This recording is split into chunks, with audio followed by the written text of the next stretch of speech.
Hello, my beloved students. This is Ms. Riwan Hussein from the Science Staff, Middle Department EGC. Hope you are doing well.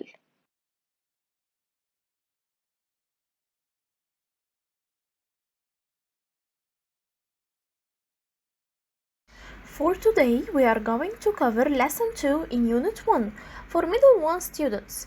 This lesson is under the title of Matter Construction.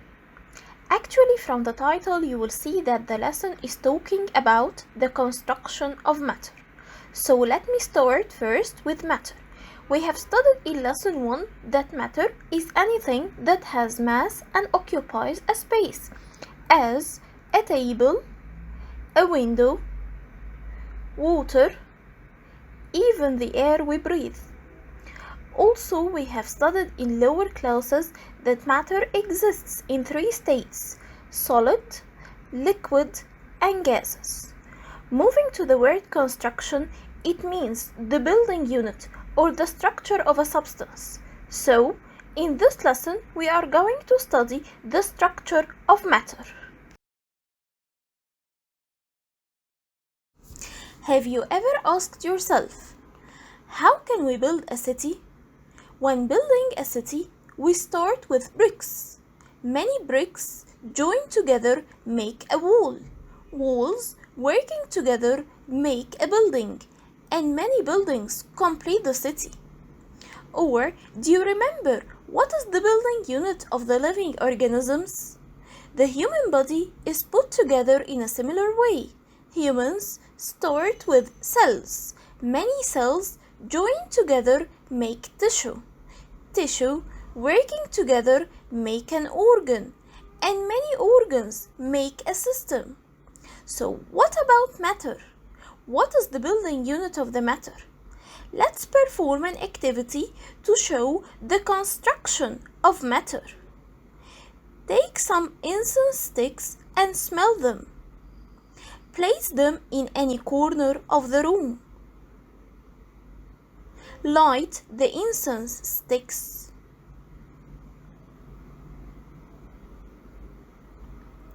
Try to smell them from a distance. What do you observe? The smell of the incense sticks spread all over the room and reaches our nose. This means that the incense sticks, which are considered as matter, are divided into tiny particles which cannot be seen by naked eyes or even by microscope. These particles spread all over the room, having the same properties of the incense sticks, which is its smell. These particles are known as molecules.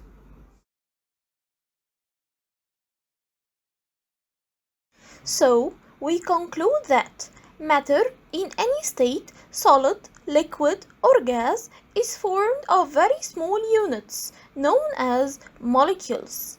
Similarly, if we spray perfume in our room, the smell of the perfume spreads all over the room. How does this happen? Perfume is a matter which is formed of small particles called molecules. So we can define molecule as the smallest particle of matter. And as we have said before, that these perfume molecules spread all over the room, so the molecule can exist freely. Also, we smell the same odor of the perfume, so we can say that the molecule keeps the properties of matter. So we can define molecule as the smallest particle of matter that can exist freely and keeps the properties of matter.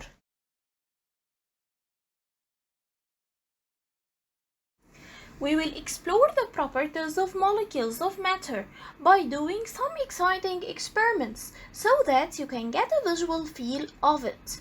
I'm sure by the end of the video the concepts are going to be super clear to you and you will find it easy to remember. Let's perform an activity to prove the first property of molecules. Fill a beaker with water.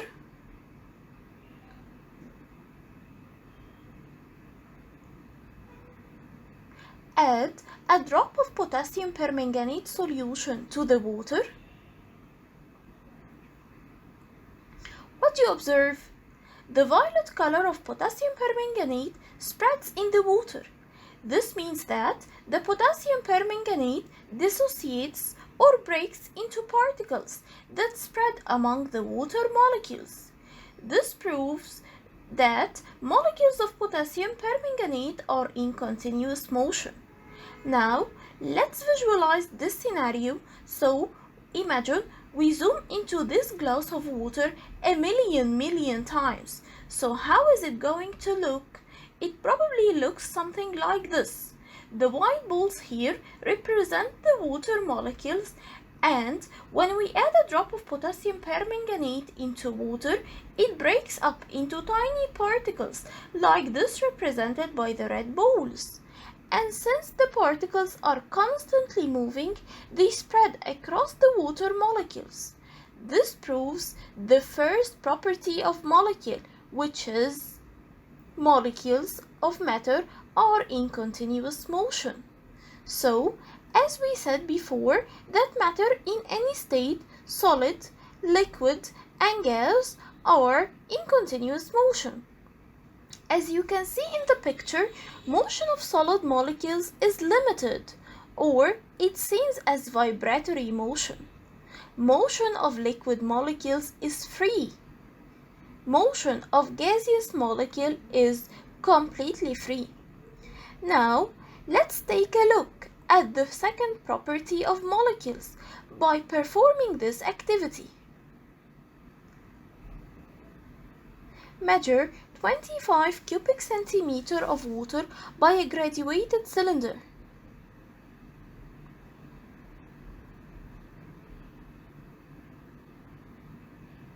And put the water in a cup.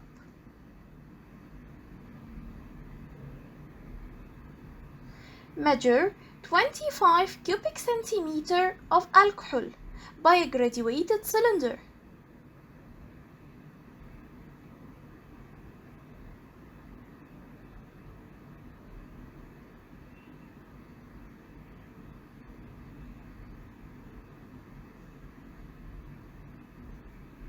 And put the alcohol in the same cup of the water.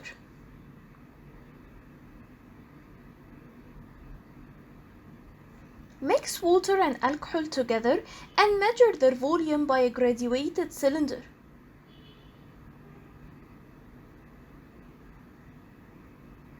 What do you observe?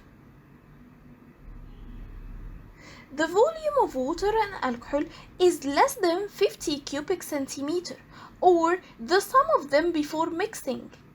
This means that some of alcohol molecules are distributed in the spaces between water molecules. This proves that there are intermolecular spaces between the water molecules. Once again, we can visualize the addition of alcohol in water by using our bowl of water molecules that is represented by white balls. So, when we add alcohol to water, the alcohol breaks into tiny particles represented by the red balls that occupy the spaces between the water molecules. This proves the second property of molecules, which is there are intermolecular spaces between molecules of matter. So, the intermolecular spaces are the spaces found between molecules of matter, either solid, liquid, or gases. As you can see in the picture, spaces between the solid molecules are tiny. Spaces between the liquid molecules are large. Spaces between the gaseous molecules are very large. Now, let's move on to the third property of molecules. Can you break a piece of iron with your fingers? Or even by hammering? Definitely no, as the attraction force among the solid molecules are very strong, and that's why we cannot break it. But can you divide an amount of water in small cups? Yes, as the attraction force among the liquid molecules are weak. So, this proves the third property of molecules, which is there are intermolecular forces between the molecules of matter. So, the intermolecular forces are the forces that bind the matter molecules together. As you can see in the picture, forces between the solid molecules are very strong. Forces between the liquid molecules are weak. Forces between the gaseous molecules are very weak.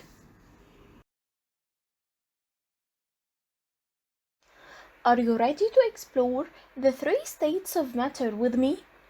I'm sure you are familiar with the three states of matter: solid, liquid, and gas. When we look at something, our brain automatically knows, is it a solid, a liquid, or a gas? We are going to compare these three states of matter in a more scientific way, based on the properties of molecule we have discussed before, as the factor that decides whether the state of matter is solid, liquid, or gas is the arrangement of molecules in the different states of matter. Let me start with solids, as ice. As you can see in the picture, the motion of the solid molecules is limited or vibratory motion. And this is because the intermolecular spaces between the solid molecules are tiny. The intermolecular forces between the solid molecules are very strong.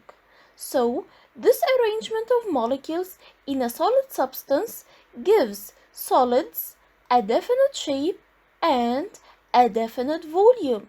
So, solid matter keeps its shape and volume whatever the shape of the container change. Coming to liquids, as water, as you can see in the picture, the motion of the liquid molecules is free, and this is because the intermolecular spaces between the liquid molecules are large. The intermolecular forces between the liquid molecules are weak.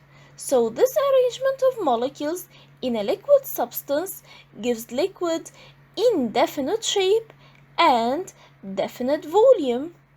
I'm going to prove this point to you with an experiment, and you carefully take a look.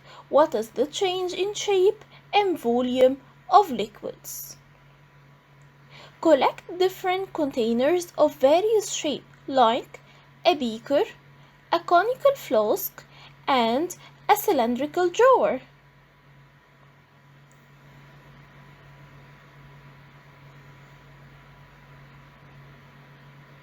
Put the same amount of water in each container.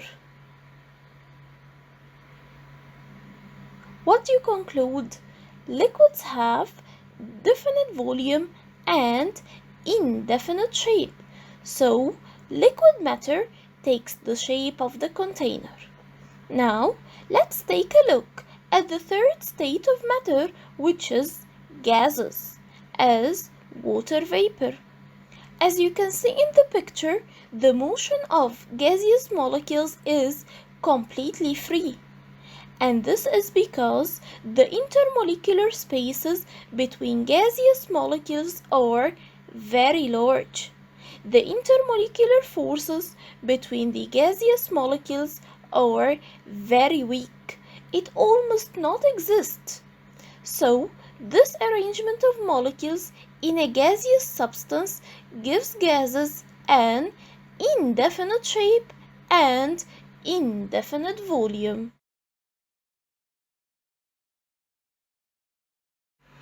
As we have studied before, that there are three states of matter, which are solid, liquid, and gas. So, how can we change the state of matter?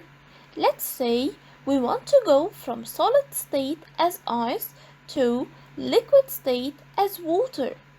Or we want to go from liquid state as water to gaseous state as water vapor. What is the way by which we can change the state of matter? Yes, by heating, we can say by changing the temperature. As you know from the previous lesson, to go from the solid state as ice to the liquid state as water, we need to heat it. This process is known as melting process. To go from liquid state as water to gaseous state as water vapor, also we need to heat it, and this process is known as vaporization process. Now let's talk about melting process by performing an activity to know the effect of temperature on the change of state. Put a beaker filled with ice on a burner. What you observe? Ice cubes change into liquid water by heating, and this process is known as melting process. So we can define melting as the change of matter from the solid state to the liquid state by heating.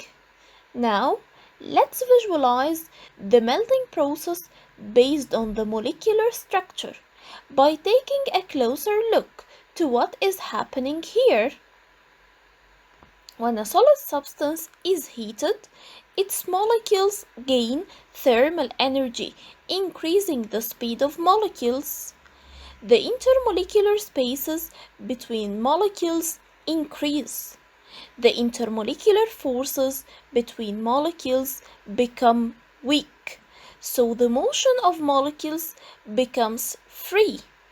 So the solid substance changes into the liquid substance. Now let's talk about vaporization process by performing an activity to know the effect of temperature on the change of state. Put some water in a beaker.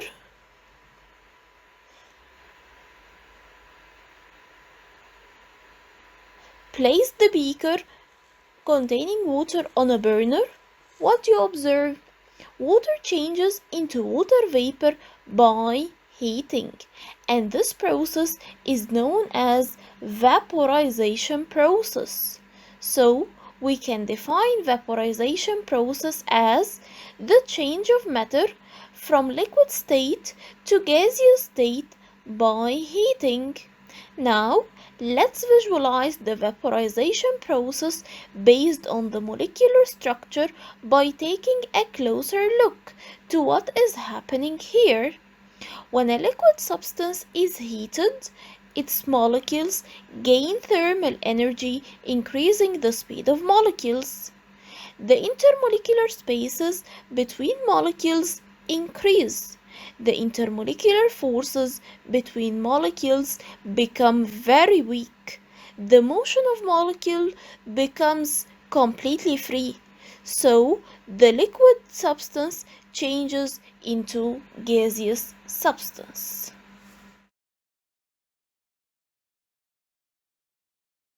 Finally, let's talk about the kinds of molecules. Let me ask this man to write any sentence on the blackboard. Good. Circle all of the words in this sentence. Take the word R and circle all the letters of it with other color. Very good. You can see that this sentence is made up of words, but words are made up of letters, so letters are the smallest unit of a sentence. Similarly, matter are made up of molecules, but molecules are made up of atoms. So, molecules are composed of tiny units called atoms, which means that atoms combine to form molecules that make different matter around us. For example, when two hydrogen atoms combine with one oxygen atom, water molecule is formed, and many molecules form water, which is matter. Let's have a look at these items. What difference do you see in these 4 items? Group A and B contain only one type of item each, that is mangoes and milk. On the other hand, Group C has 2 items in it. The milkshake in Group D is made up of both mangoes and milk. Similarly, many things around us contain only one type of atoms, while others are made up of 2 or more different atoms. So, substances that are made up of only one type of atom are called elements.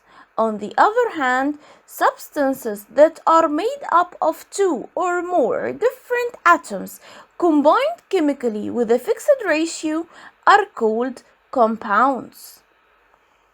So, there are 2 types of molecules, which are element and compound. Let's learn more about these today. Let me start first with element. As we said before, that the element molecule is composed of only one kind of atoms, or we can say similar atoms. So, we can define element as the simplest pure form of a substance.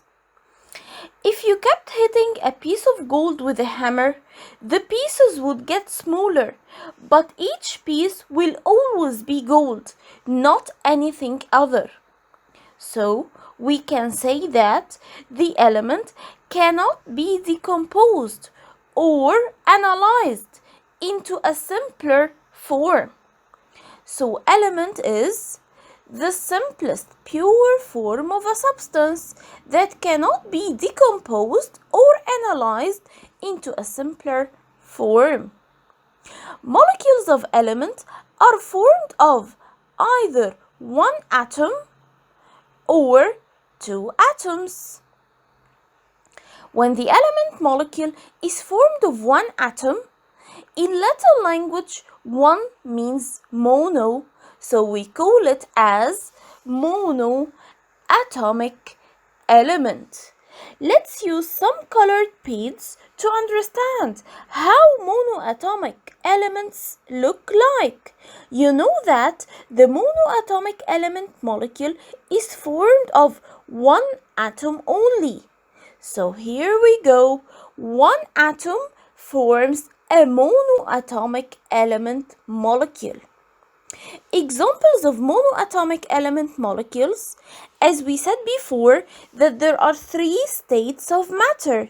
So we have liquid monoatomic element as mercury, gas monoatomic element as group of inactive gases known as inert gases or noble gases, which include helium, neon, argon, krypton, xenon, and radon.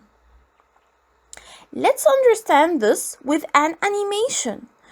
Argon is a gas found in nature containing argon atoms only. Many argon atoms come together to form an argon element. When the element molecule is formed of 2 atoms, in Latin language 2 means di, so we call it as diatomic element.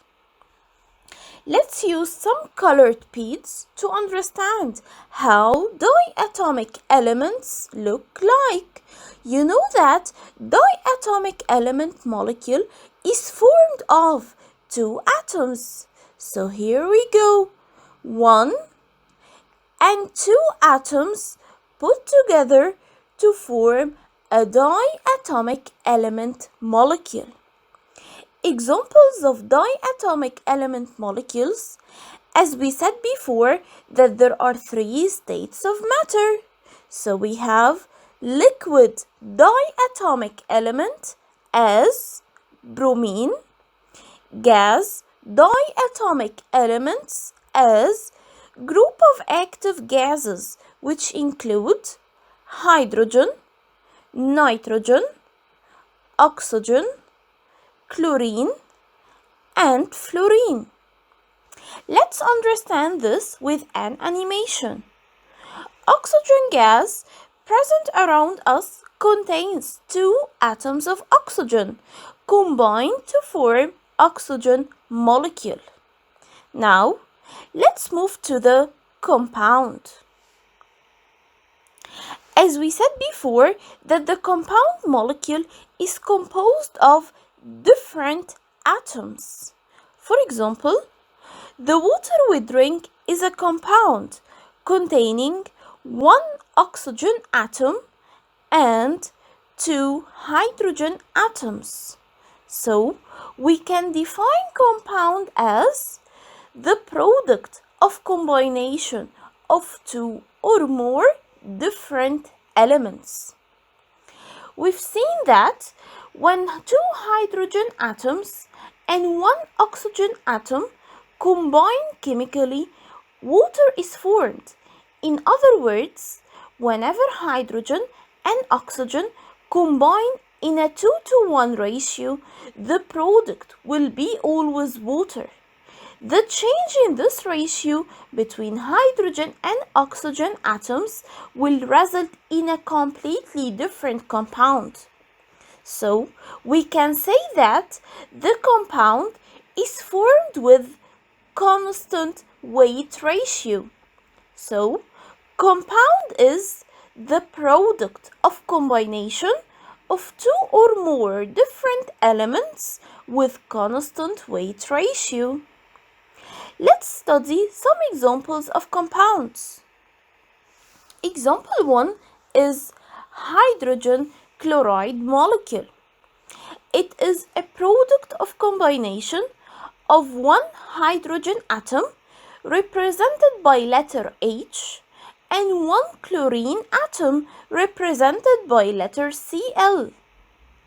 So, we can say that hydrogen chloride molecule is formed of 2 elements, hydrogen and chlorine, and it has 2 atoms in each molecule, 1 hydrogen atom and 1 chlorine atom. Let's take another example. Water molecule. It is a product of combination of 2 hydrogen atoms and 1 oxygen atom. So, we can say that water molecule is formed of 2 elements, hydrogen and oxygen, and it has 3 atoms in each molecule, 2 hydrogen atoms and 1 oxygen atom. Moving to the third example, ammonia molecule. It is a product of combination of 3 hydrogen atoms and 1 nitrogen atom. So, we can say that ammonia molecule is formed of 2 elements, hydrogen and nitrogen, and it has 4 atoms in each molecule, 3 hydrogen atoms and 1 nitrogen atom. And here comes the end of this lesson.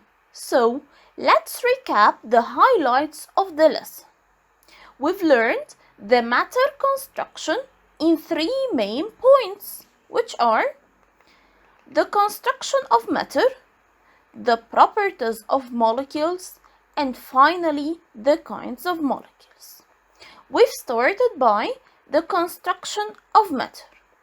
We've said that matter in any state, solid, liquid, or gas, is formed of small units known as molecules.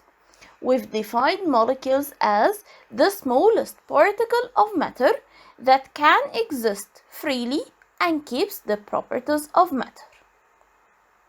Then, we've explored the three properties of molecules, which are molecules of matter are in continuous motion.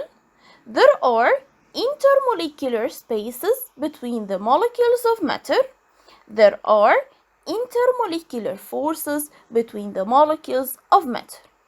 And we've said that there are three states of matter, which are solid, liquid, and gas. So, as you can see in the pictures, molecules of matter, either solid, liquid, or gas, are in continuous motion, where the motion of solid molecules is limited or vibratory motion. Motion of liquid molecules is free. Motion of gaseous molecules is completely free. Moving to the second property of molecules, as you can see in the pictures, there are intermolecular spaces between the molecules of matter, either solid, liquid, or gas, where the intermolecular spaces between the solid molecules are tiny. The intermolecular spaces between the liquid molecules are large. The intermolecular spaces between the gaseous molecules are very large.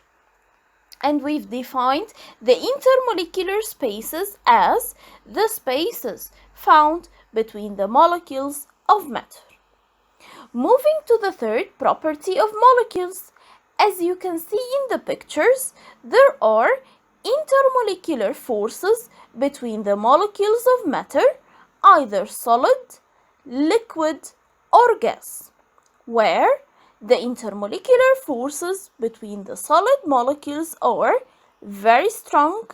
The intermolecular forces between the liquid molecules are weak. The intermolecular forces between the gaseous molecules are very weak.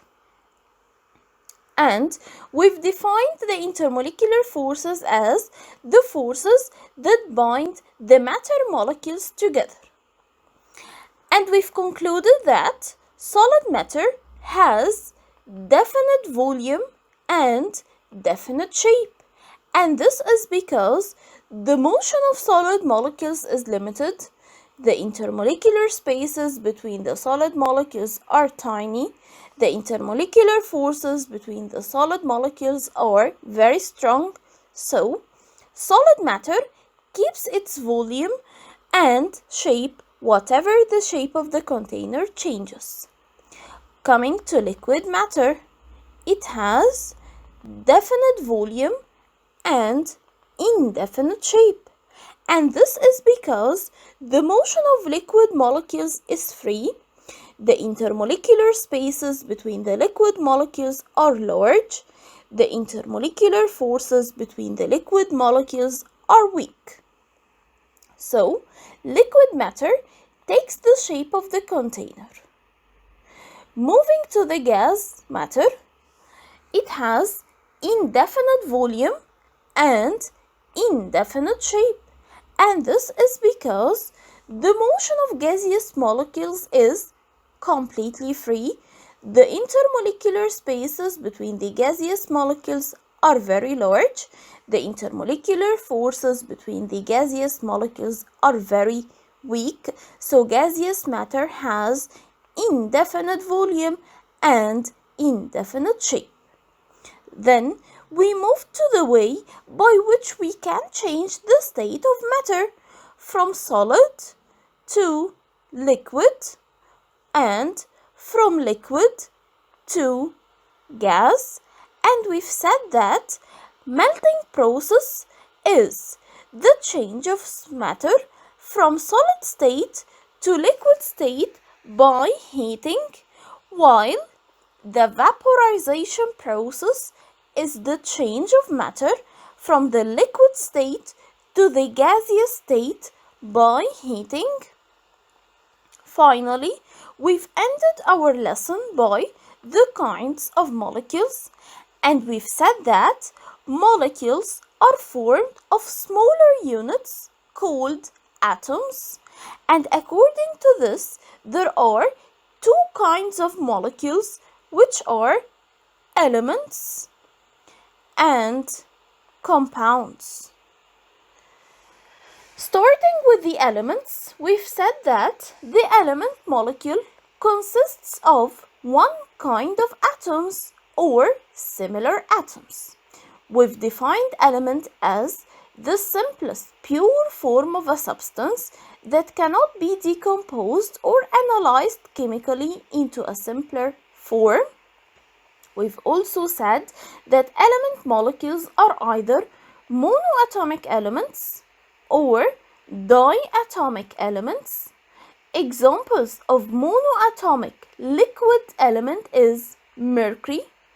Monoatomic gas elements are inert gases or noble gases, which include helium, neon, argon, krypton, xenon, and radon. While examples of diatomic liquid element is bromine. Diatomic gas elements are active gases, which include hydrogen, nitrogen, oxygen, fluorine, and chlorine. Moving to the compound, we've said that the compound molecule is composed of different atoms, and we've defined compound as the product of combination of two or more different elements with constant weight ratio. Examples of compounds: hydrogen chloride molecule is a product of combination of two atoms of two different elements. Water molecule is a product of combination of three atoms of two different elements. Ammonia molecule is a product of combination of four atoms of two different elements. And here comes your turn to evaluate yourself. You can make this more interactive than just watching the video by clicking on the following link on the post or by scanning this QR code, and you'll find a variety of questions on this lesson. So please do post your answers to the question, or if you have any doubts, in the comments, and I promise to reply to all your comments promptly. Thank you, my beloved students. Hope this lesson is crystal clear to you now. See you soon in other lessons. Wishing you best of luck. Keep yourself safe. This was Miss Riwan Hussein from the Science Staff Middle Department EGC. Goodbye.